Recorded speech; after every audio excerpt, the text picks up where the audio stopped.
அக்கா social media பாத்தீங்களா? தொறந்தாலே ஒரே விஜயோட ட்ரோலாவே தான் இருக்கு. ஆமா. இந்த சந்திரமுகி படத்துல வடிவேல் சொல்லாரு பாத்தீங்களா? திடீர் சாயுதா, இது பேய் இருக்குன்றாங்க, 6 அடி நீளத்துக்கு ஒரு பாம்பு இருக்குன்றாங்க. அந்த மாரி 250 கோடிக்கு ஒரு சொத்து இருக்குன்றாங்க. அது அசையும் சொத்து, அசையாத சொத்து ஒரு 112 கோடி இருக்குன்றாங்க. பொண்டாட்டிக்கு கடன் கொடுத்திருக்காரு 12 கோடின்றாங்க. அப்பாவுக்கு கடன் கொடுத்திருக்காங்க, பிள்ளைக்கு கடன் கொடுத்திருக்காருன்றாங்க. இது இல்லாம பிரச்சாரத்தை பாதியிலே நிறுத்திட்டு போயிட்டாருன்றாங்க. இதுக்குதான் கோபால் 6 மணிக்கு மேல ஒர்க் பண்றதே இல்லையா? அந்த மாதிரி 6 மணிக்கு மேல விஜய் இதுக்குதான் பிரச்சாரமே பண்றது இல்லையா? இது நானும் பார்த்தேன். இதுல இன்னொரு ஹைலைட் என்னன்னா, ஆல்ரெடி நீங்க சொன்னதுதான். இப்போ 3 பிரச்சாரத்துக்கு போறேன் அப்படின்னு சொல்லிட்டு 2 பிரச்சாரத்துக்கு ஏதோ அப்படி சமாளிச்சு போயிட்டாப்புல. 3வது பிரச்சாரத்துக்கு அப்படியே பாதியிலே ஓட்டாரு.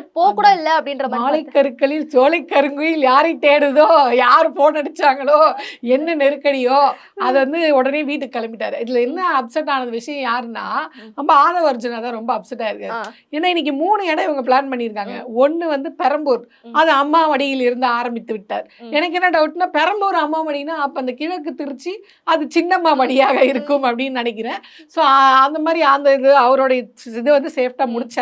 அதுக்கப்புறமா கொளத்தூருக்கு போனாரு. கொளத்தூருக்கு போனோடனே சில பிரச்சனைகள் இருந்தது. நீங்க இதுக்கு அனுமதி வாங்கலாம், அதுக்கு அனுமதி வாங்கலன்னு அப்படி இப்படி பேசி முடிச்சு அனுமதி வாங்கி ஓரளவுக்கு மணி 4:30 தொட்ட உடனே அண்ணனுக்கு வந்து வீட்டு ஞாபகம் வந்துருச்சு. இந்த ஸ்கூல்ல எடுத்துட்டு போய் புதுசா சேர்த்தா பசங்களுக்குலாம் அம்மா ஞாபகம் வரல, அந்த மாதிரி ஏதோ ஒரு ஞாபகம் வந்தோடனே இல்ல நான் கிளம்புறேன், எனக்கு மணி ஆயிடுச்சு, ஆத்தா ஐயோ, அந்த ஆத்தா தான் யாருன்னு தெரியல. வேற எப்படி சொல்றீங்க? ஆனா அதுக்கு வந்து எவ்வளவு பாசிட்டிவா போயிருக்கு தெரியுமா? என்ன சொல்றாங்க பாருங்க, இந்த டைம்ல வந்து போலீஸ் சப்போர்ட் வந்து கொஞ்சம் கம்மியா இருக்கு. ஆல்ரெடி கரூர்ல சம்பவம் நடந்துச்சு, அதனால அதே மாதிரி சம்பவம் இங்க நடக்க கூடாதுன்றதுக்காக எங்க அண்ணன் கரெக்டா போயிட்டாரு, சுதாரிச்சுட்டு போயிட்டாரு. போலீஸ் சொல்றாங்க, சுதாரிச்சுட்டு போயிட்டாரு. அதாவது நான் கேக்குறேன், இப்ப இன்னைக்கு போலீஸ் பேச்சை கேட்டு சுதாரிச்சுட்டு போறீங்களா? போலீஸ் சொன்ன உடனே நான் கேக்குறோம்னு போறீங்களா?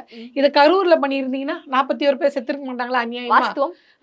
அதாவது நீங்க சொல்ற பேச்சை கேட்கறதுக்காக, போலீஸ் சொல்ற பேச்சை நீங்க கேட்கறதுக்கு 41 பேர் சாகணும். 41 பேர் செத்தாதான் நீங்க வந்து போலீஸ் சொல்ற பேச்சை கேட்பீங்க இல்லையா? அது அதாவது ஒரு முன் அனுபவம் வேணும்ல. அந்த முன் அனுபவத்தை ஒத்துக்கிட்டீங்களா? அதே ஒத்துக்கிட்டீங்களா? முன் அனுபவம் எங்களுக்கு இல்லன்னு ஒத்துக்கிட்டீங்களா? திமுக சதி நீங்க இப்ப இங்கேயாவது திருந்துனீங்களான்னு பாத்தீங்கன்னா அதுவும் கிடையாது. இங்க வந்து என்ன சொல்லியிருக்கீங்க, அண்ணனுக்கு டைம் ஆயிடுச்சு வழிவிடு அப்படின்ற மாதிரி இவர் கிளம்பிட்டாரு. ஆனா என்ன சொல்லியிருக்காங்கன்னா, அதாவது போலீஸ் வந்து சரியான பாதுகாப்பு கொடுக்கல. போலீஸ் பாதுகாப்பு கொடுக்காம எப்படி பெரம்பூர்ல கொளத்தூர்லயே நீங்க வந்து, இதுவும் ஒரு பாயிண்ட் தான் ஆக்சுவலா. அங்க பாதுகாப்பு இல்லாத போது எப்படி இங்க பெரம்பூர்ல போலீஸ் பாதுகாப்பு இல்ல, ஆனா உங்க ஏரியா நீங்க வந்து நிக்க போறீங்கன்னு போலீஸ் பாதுகாப்பு இருக்கு இல்ல, நீங்க வந்து பிரச்சாரத்தை முடிச்சிட்டீங்க, கொளத்தூர் போயிட்டீங்க. கொளத்தூருக்கு நீங்க பிரச்சாரம் முடிக்கிற வரையும் போலீஸ் பாதுகாப்பு இருந்தது. அடுத்து அந்த வளர்ந்து கேட்டவருடைய தொகுதிக்கு போனோடனே போலீஸ் பாதுகாப்பு இல்ல அப்படின்னு.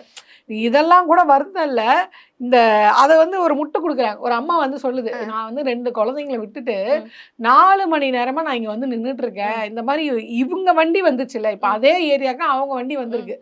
இப்ப ஆதவர்ஜுனா அந்த மாதிரி மத்தவங்களுடைய வண்டி வருதுல்ல, விஜய் அவர்கள் வண்டி மட்டும் வரலையா, என்ன இது எங்களை பார்க்காம அப்படி ஏமாத்திட்டு போயிட்டாரு அப்படின்னா அவங்க எல்லாம் வந்து குமரி இருக்காங்க. இந்த முட்டு கொடுக்கறதுக்கு இந்த இதுல வாரியஸ் இருப்பாங்கல்ல, விர்ச்சுவல் வாரிஸ் இல்லாம களத்துக்கு ஒரு வாரிஸ், அந்த அம்மா வந்து சொல்லுது, இதுவும் திமுகவின் சரி. ஆட பைத்தியமே, நீங்க தானே சொல்லுங்க திமுகவின் சதி அப்படின்னு. இப்ப நான் என்ன சொன்னேன், ஏமா பைத்தியமா நீ தானே சொன்ன இந்த மாதிரி, உன் ஆதவர்ஜுனா தானே சொன்னாரு இந்த மாதிரி தேர்தல் இது அறிவிச்சிட்டாங்கன்னா முழு பவர் தேர்தல் ஆணையத்துக்கிட்ட போயிடும் அப்படின்னு. இப்ப இதுக்கு எப்படி திமுக சதி ஆக முடியும்? நாங்க அப்படிதான் சொல்லி சமாளிப்போம். ஆமா, ஏற்கனவே மாநகராட்சி மேல எழுத பாத்தீங்க, அதாவது இந்த ஓட்டேரி நரி மேல எழுது அப்படின்னுவாங்கல்ல தில்லி படத்துல, அந்த மாதிரி இவங்க என்ன பண்ணாங்கன்னா, மாநகராட்சி மேல எழுதிட்டா அது வந்து இவங்க மேல வந்து திமுக மேல வந்துடும் அப்படின்னு நினைச்சு எழுதுறாங்க. மாநகராட்சி வந்து கழி ஊத்திருச்சு. ஆட பைத்தியமே, அது நாங்க பண்ணலடா, அது குடிநீர் வாரியம் பண்ணிருக்கு, பைப்பு உடஞ்சிருச்சு, உடஞ்ச பைப்பை சரி பண்ணிட்டோம், நான் வீடியோ ஆதாரத்தோட அவங்க ரிலீஸ் பண்ணிட்டாங்க. இப்ப இந்த இடத்துலயும் வந்து அண்ணனுக்கு 6 மணிக்கு மேல நிக்க முடியாது அதுன்றதுனால அவர் பிரச்சாரத்தை கேன்சல் பண்ணிட்டு அவர் ஓடுறாரு. ஆனா இதையும் வந்து திமுக மேல எழுதினாதான் வெயிட்டா இருக்கும், சமாளிக்கணும். ஆமா, பாக்குற மக்களுக்கு பத்தியா அண்ணன் விட்டா இன்னைக்கு விடிய கூட பிரச்சாரம் பண்ணுவாரு. ஆதவர்ஜுனா சொன்னார்ல, தேர்தல் ஆணையம் மட்டும் தேர்தல் தேதி அறிவிக்கிட்டோம், எங்க அண்ணன் வீட்டுக்கே போக மாட்டார், நடு தெருவுல தான் நிப்பாரு, அதாவது பிரச்சாரத்துக்காக நடு தெருவுல நிப்பாருன்னு. அவங்களே நம்மளே இது நிறைய வேட்பாளர்களை அறிவிக்கிறேன்னு சொல்லி காசு செலவு பண்ண வச்சு அந்த கட்சிகளோட நிர்வாகிகள் தொண்டர்கள் நிறைய பேர் நடுத்தருல நிறுத்திருக்காரு, அது வேற விஷயம். இவங்கள சொல்றேன், எங்க அண்ணன் நடுத்தருல நிப்பாரு. பேசும்போது ஞாபகம் வந்துச்சு, அந்த வேட்பாளர் மனு தாக்குவாங்க பாத்தீங்களா, அப்படி பண்ணும்போது அவருக்கு நீங்க சொல்றது அந்த அசையும் சொத்து அசையா சொத்துன்னு சொல்லிட்டு ஐயோ 520 கோடி ரூபாவா. ஆமா, அது வந்து மொத்த மதிப்பு. என்னன்னா நீங்க தான் ஒரு படத்துக்கு 200 கோடி சம்பளம் வாங்குறீங்க, எப்படி நீங்க 500 கோடி மட்டும் வச்சிருக்கீங்க? இதுதான் வாயில இருந்து பொய்யே வராது. கடன் வேற கொடுத்திருக்காரு. ஐயோ, அந்த கடன் கொடுமையை தான் இப்ப பாருங்க, நான் அதை படிக்கிறேன். யார் யாருக்கு எவ்வளவு கடன் கொடுத்துருக்காரு. உங்களுக்கு வேட்பாளர் தான் கிடைக்கல, கடன் கொடுத்த அப்படின்னு சொல்றதுக்கு ஒரு 4 பேர் கூட கிடைக்கல. மானம் கெட்டத்தனமா பெத்த பையனுக்கும் பொண்ணுக்கும் கொடுத்த காசு கடன் கொடுத்துருங்க, பொண்டாட்டிக்கு கடன் கொடுத்துருங்க. பொண்டாட்டிக்கு சங்கீதாக்கு வந்து 12.60 கோடி கடன் கொடுத்துருக்காரு பொண்டாட்டிக்கு. அதே மாதிரி அவங்க அப்பாவுக்கு பரவாயில்ல, அது வரையும் மனசு வந்து சந்திரசேகருக்கு வந்து 3 கோடி அப்படின்னு எழுதியிருக்காரு. சோபா அம்மா பாவம், இவரை பெத்து வளர்த்து காப்பாத்துனதுக்கு சோபா அம்மா மேல எவ்வளவு கணக்கு எழுதியிருக்காங்கன்னா 87.12 லட்சம். அவங்களுக்குலாம் கோடி கணக்குல, இவங்களுக்கு வந்து லட்சம். அம்மான்றதுனால கொஞ்சம் பரிதாபப்பட்டுட்டாரு. உள்ளதுல சங்கீதாக தான் வெயிட்டா செஞ்சிருக்காரு. விவாகரத்தா கேட்கிற விவாகரத்து 12 கோடி கடன் அப்படின்னு எழுதி வச்சிருக்காரு. இப்ப ஜோசப் சஞ்சய் இருக்காரு பாத்தீங்களா, அவருடைய மகன், அவருக்கு எவ்வளவுனா 8.78 லட்சம். ஸ்கூல் சேர்த்தது, படிக்க வச்சது, சாப்பாடு போட்டது, காலேஜ் சேர்த்து படிக்க வச்சது, இதெல்லாம் சேர்த்து சொல்றாரு போல இருக்கு. திவ்யா சாஷா, அதாவது அவங்களுடைய பொண்ணு, அந்த பொண்ணுக்கு 4.6 லட்சம். இந்த மாதிரி ஒரு மனசாட்சி உள்ள ஒரு தகப்ப அந்த மாதிரி சொல்லுவானா, நான் பையனுக்கு கடன் கொடுத்தேன், பொண்ணுக்கு கடன் கொடுத்தேன், அந்த பொண்ணு படிச்சுட்டு இருக்க பொண்ணுக்கு என்ன கடன் நீ கொடுத்துருப்ப, உன் பெத்த பிள்ளைக்கு நீ செலவு செஞ்சது செலவு சொல்லு, பெத்த கடன் கேள்விப்பட்டிருக்க. இப்படி ஒரு கடங்கார அப்பனை நான் பார்த்ததே கிடையாது. டைப் டைப்பா போடுறாங்க. நான் கூட ஒண்ணு பார்த்தேன், எனக்கு ஒண்ணு சிரிப்பா இருந்துச்சு. என்னது சொல்லுங்க, நம்மளும் சிரிப்போம். மாறி மாறி முத்தம் கொடுத்து கொண்ட விஜய் வேட்பாளர். அவர் வேற யாரும் இல்ல. இப்ப வந்து அவர் மேல ஒரு கேஸ் வந்திருக்கு. அதாவது ஒருத்தவங்க வந்து பாலியல் குற்றச்சாட்டு அப்படின்னு போய் சொல்லியிருக்காங்க. அந்த முத்தம் கொடுத்தாரு பாத்தீங்களா, அவர் மேல வந்து பாலியல், குட்டி அவர் பேரு, குட்டி என்ற பிரபாவம் என்னவோ நினைக்கிறேன். குட்டினவனே இந்த துள்ளாத மனம் துள்ளும் குட்டின்னு சிம்ரன் கூப்பிடுவாங்க, அந்த குட்டி இல்ல, இந்த குட்டி வந்து பாலியல் குற்றச்சாட்டு குட்டி. இவர் என்ன பண்ணியிருக்காருன்னா, அந்த வரவேற்பு நிகழ்ச்சி, அதாவது திருவள்ளூர் மாவட்டத்தோடைய தெற்கு நிர்வாகின்னு நினைக்கிறேன், if I am not wrong, அவங்க வந்து அந்த மாதிரி ஒரு பொறுப்புல இருக்க தாவேக்காவை சார்ந்த நிர்வாகி, பெண் நிர்வாகி தான். இந்த அம்மாவை வந்து மேடையிலேயே ஏதோ சிலிமிசம் பண்ணியிருக்கான். பண்ண உடனே இந்த அம்மா போய் இந்த மாதிரி தலைமை கிட்ட சொன்னா ஏதாவது நடவடிக்கை எடுப்பாங்க அப்படின்னு சொல்லியிருக்கான். அவங்களும் நான் நடவடிக்கை எடுக்கிறேன் அப்படின்னு சொல்லியிருக்காங்க. ஆனா பாருங்க, பாஜகவுக்கு அடுத்தபடி இவ்வளவு கடுமையான ஒரு நடவடிக்கை வந்து தாவேக்கால தான் எடுத்திருக்காங்க. அப்படின்னு எடுத்தாங்க, அவரை வந்து வேட்பாளரா அறிவிச்சிருக்காங்க.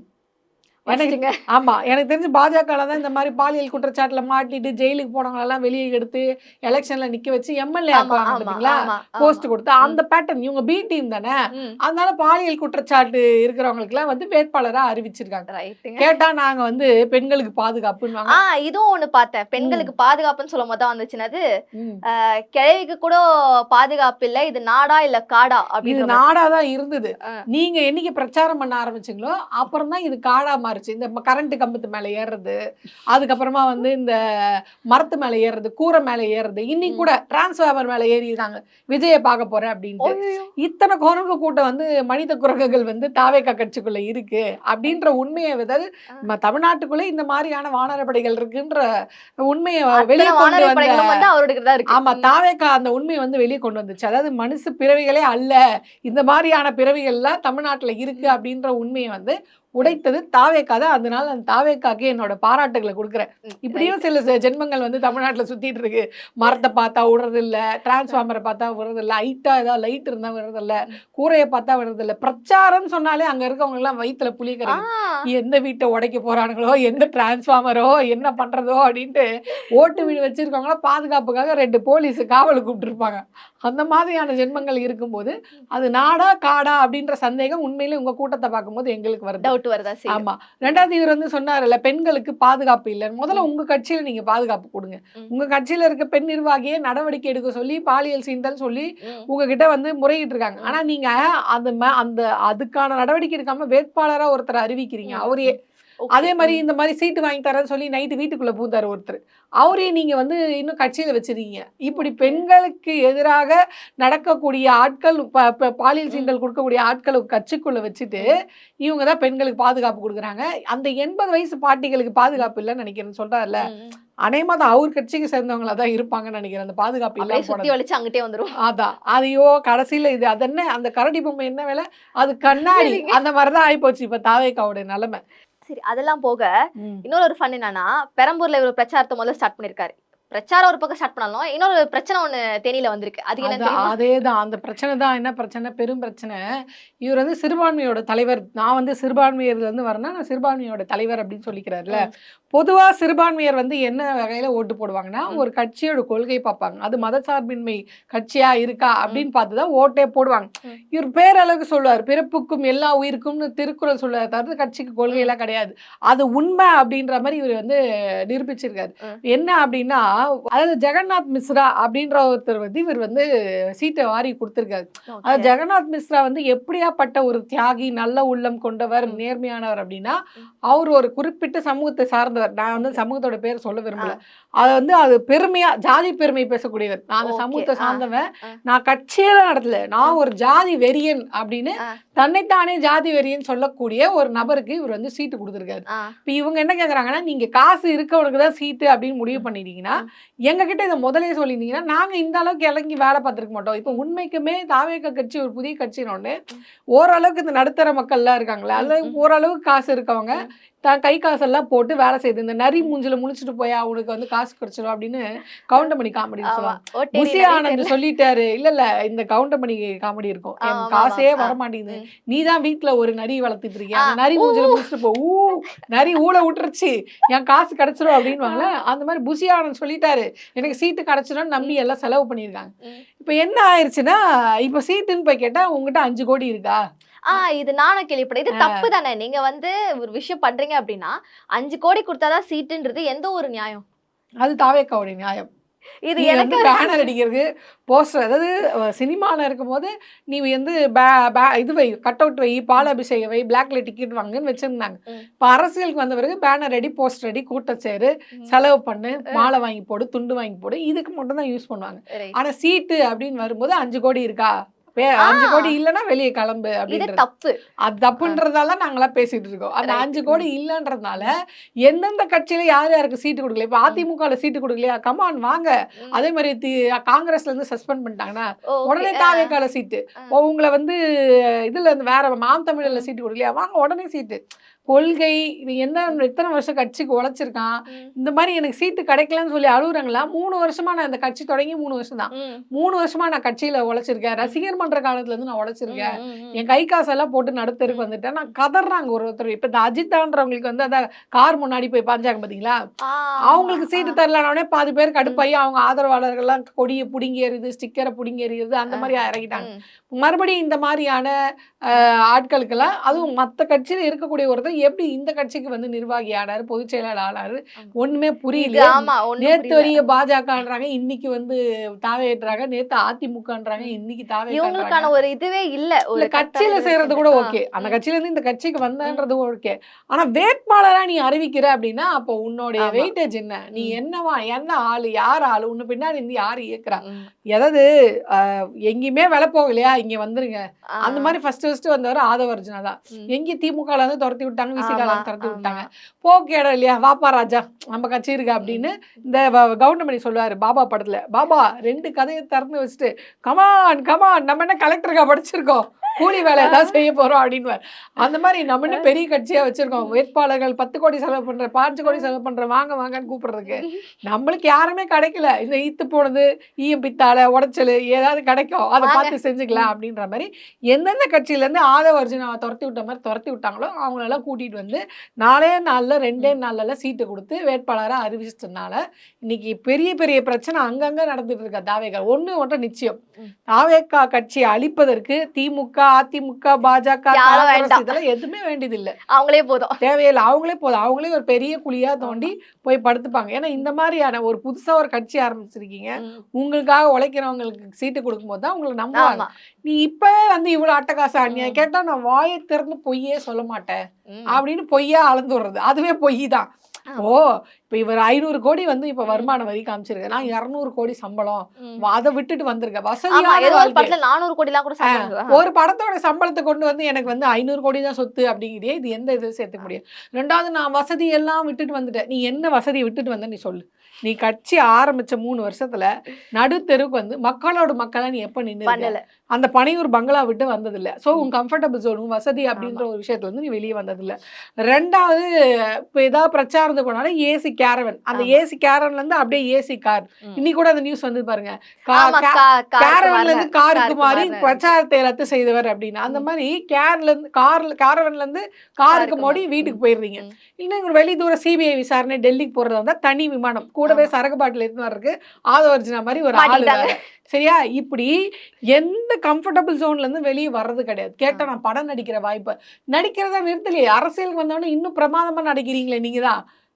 அது எனக்கு தெரிஞ்சு அவர் ஒண்ணு வேணா விட்டுட்டு வந்திருக்காரு, சங்கீதாவையும் அவங்களுடைய புள்ளக்குட்டிங்களையும் விட்டுட்டு வந்துட்டு. ஆனா அதுவும் வந்து அவர் கட்சிக்காக விட்டு கொடுத்துட்டு வரல, திருசாக்காக அவங்களெல்லாம் விட்டு கொடுத்துட்டு வர்றாரு. இனி கூட பாருங்க, கடன் யார் பேர்ல கடன் எழுதியிருக்காரு, திருசா மேல ₹1 கடன் எழுதியிருக்காரு பாருங்க. பொண்டாட்டி, அம்மா, அப்பா, புள்ளக்குட்டி, இதை வந்து ஒரு விஷயமாவே நடிக்கல. அப்ப நீ யாருக்காக ஓடுற? இந்த கட்சி எதுக்கு தொடங்கியிருக்க? திருசாவுக்காக தொடங்கியிருக்க அப்படின்னு. எங்கேயா திருசாக்கு நான் ₹1 கடன் கொடுத்த, புஷி ஆனந்த் கூட சேர்த்திருக்காரு, நான் 3 கோடி கடன் கொடுத்துருக்கேன்ற மாதிரி. ஆனா திருஷா இந்த மாதிரி பிரச்சனைகள் திருஷாவை மாட்டி விட, பொண்டாட்டி அதுக்கு மட்டும் பொண்டாட்டி வேணும், கடன் கொடுத்தேன்னு கணக்கு காட்டுறதுக்கு பொண்டாட்டி வேணும், ஆனா என் பொண்டாட்டி வருத்து இல்லைன்னு சொல்றதுக்கு மட்டும் பொண்டாட்டி. இது என்ன ஒண்ணுமே புரியல. வந்து மாட்டிக்கிறாரு அது அவரும் அதான் சொல்லல, தாவேக்காவை வந்து வேற யாரும் நாசம் பண்ண வேண்டாம், அவங்களே அவங்க நாசம் பண்ணிப்பாங்க. இன்னும் தேர்தல் நெடுங்கன்னு இதை விட பயங்கரமான காமெடி எல்லாம் வரும். அப்ப இதே மாதிரி நம்மள உட்காந்து டிஸ்கஸ் பண்ணுவோம். அது வரைக்கும் ஸ்டே டியூன்.